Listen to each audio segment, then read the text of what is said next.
Eh bien bonjour à tous les amis, c'est le Toyboy, j'espère que vous allez bien. Aujourd'hui nous allons nous plonger dans le monde de la photographie en faisant une review complète de la partie photo de la toute nouvelle caméra, le Lumix S5 2X.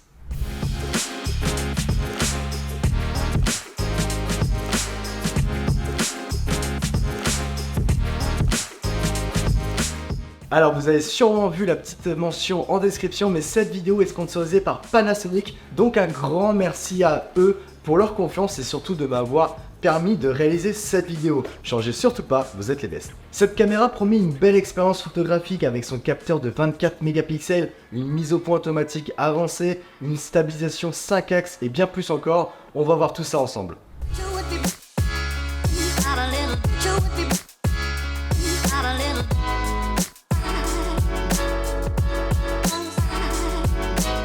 Commençons par le cœur de cette caméra qui n'est autre que le capteur de 24 mégapixels. Que vous soyez photographe amateur ou professionnel, ce capteur va vous permettre de prendre des clichés de très haute qualité. Je me permets de vous montrer, mais regardez, un capteur plein format comme ça, c'est très pratique pour capturer par exemple plus de lumière, pour avoir des images plus nettes et plus détaillées. Cela va également vous permettre de monter en ISO beaucoup plus facilement, mais surtout le plus grand avantage, c'est que ça va beaucoup vous aider dans une photo en basse lumière avec une faible luminosité. Mais ça, on va en parler plus tard dans la vidéo. Le fait d'avoir un capteur plein format comme celui-ci, c'est aussi l'un des secrets pour avoir un flou d'arrière-plan réussi. Et c'est là qu'entre en scène le S5 2X, parce qu'avec son capteur plein format, vous allez pouvoir avoir un bokeh mais qui est juste insane. Regardez un petit peu les photos que je vous montre. Voilà, c'est le bokeh, il est juste, moi je le trouve trop beau. Personnellement, je le trouve trop beau.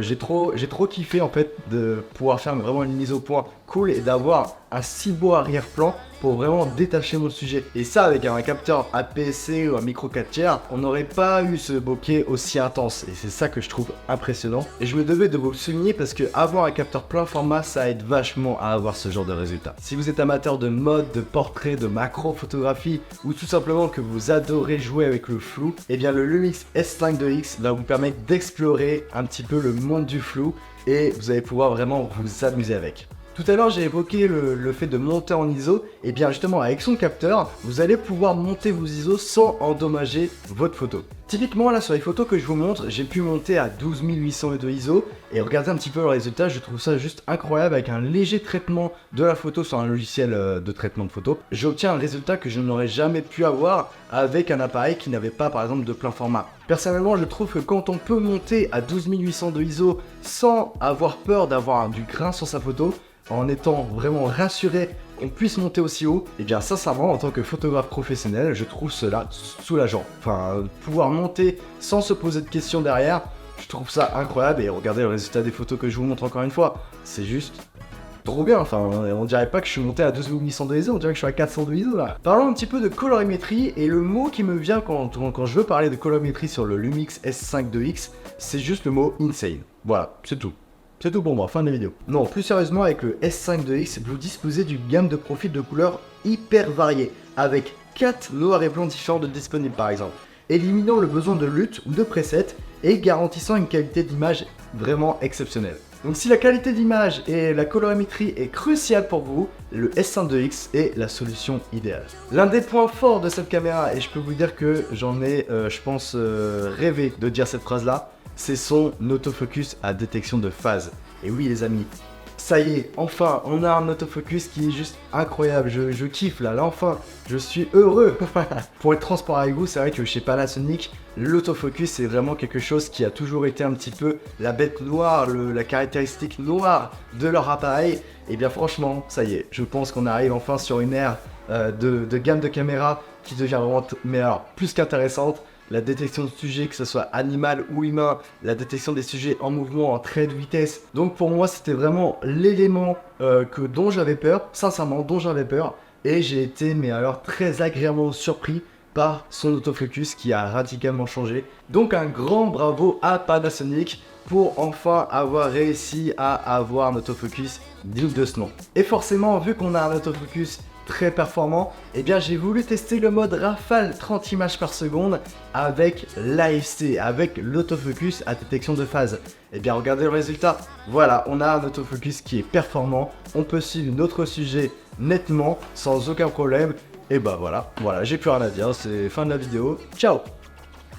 Non, sincèrement, vous allez vraiment pouvoir capter l'instant parfait de votre sujet, même lorsqu'il se déplace très rapidement. Parlons maintenant de la stabilisation 5 axes du S52X. C'est un atout majeur pour les photos en basse lumière et les photos en mouvement. Vous pouvez dire adieu aux photos floues grâce à cette fonctionnalité qui compense les tremblements à main levée lorsque vous tenez votre appareil. Ça va vous permettre de capturer des images nettes dans toutes les situations. Alors là, j'ai envie de vous parler d'un mode qui est vraiment un de mes modes préférés, c'est le mode haute résolution. Avec cet appareil, vous allez pouvoir prendre des photos non pas à 24 mégapixels, mais à 96 mégapixels. Et oui, vous m'avez très bien entendu, en fait avec le mode haute résolution, vous allez pouvoir dépasser les limites du S52X en allant jusqu'à faire des photos avec 96 mégapixels dans la photo. Et je trouve cela très intéressant pour notamment les photos de paysage et les photos architecture pour capter un maximum de détails dans votre photo. Le Lumix S52X propose également une large gamme de technologies avancées comme le bracketing par exemple, le bracketing pour réaliser des prises de vue HDR, donc ça c'est hyper intéressant quand vous avez un sujet ou un endroit qui est très contrasté en termes de lumière. Et aussi vous avez la possibilité de créer des magnifiques timelapses comme là actuellement un timelapse vers le lac d'Annecy. Et d'ailleurs, petit fun fact, l'appareil s'éteint entre chaque photo. Et je trouve ça super parce que au moins ça permet de garder la batterie pour faire des timelapses beaucoup plus longs dans le temps. Et ça, c'est quand même quelque chose que je voulais vous en faire part. En conclusion les amis, le Lumix S52X est une caméra exceptionnelle pour la photographie avec son capteur de 24 mégapixels, son autofocus en détection de phase insane, sa stabilisation 5 axes et bien plus encore. De mon point de vue, depuis que je l'ai, j'ai envie de tester plein de nouvelles choses, j'ai envie d'explorer des nouvelles façons de faire des photos parce qu'on peut réellement s'amuser avec en toutes circonstances sans avoir à se dire est-ce qu'on peut le faire? Bah ouais, on peut le faire. Donc si vous cherchez à améliorer vos compétences en photographie ou à explorer de nouveaux horizons créatifs, eh bien cet appareil, cette caméra mérite certainement votre attention. Merci encore à Panasonic de leur confiance, j'espère que cette vidéo vous a plu. J'ai essayé de vraiment d'évoquer un maximum de choses de la partie photo de cet appareil. J'ai vraiment pris plaisir à essayer tout ça et faire mes petites photos, etc. Vraiment à tester cet appareil. Si ça vous a plu, n'hésitez pas à me le faire savoir en commentaire et en lâchant un petit like, ça me ferait extrêmement plaisir. N'hésitez pas à me faire vos retours aussi également. Voilà, si jamais vous avez des questions sur cet appareil, s'il y a des choses que je n'ai pas évoquées et qui pour vous paraît peut-être même primordial, bah n'hésitez pas à me le faire part en commentaire, je serai ravi de discuter avec vous de ça. Moi je vous laisse là pour l'instant, mais vous inquiétez pas, on se retrouve bientôt pour faire la review cette fois-ci de la partie vidéo du Lumix S52X. Donc j'espère que ça va vous plaire. Là encore il y a énormément de choses à dire, donc je pense même que la vidéo sera encore beaucoup plus longue. Donc soyez au rendez-vous et pour cela bah, je vous invite à me suivre sur tous les réseaux sociaux évidemment. Vous avez tous les liens en description de cette vidéo. Voilà, n'hésitez pas à venir me suivre et à m'envoyer un petit message, ça me ferait extrêmement plaisir. Je dois vous laisser, j'ai un tournage qui m'attend. Surtout prenez soin de vous et n'oubliez jamais, c'est en pratiquant qu'on apprend. Ciao!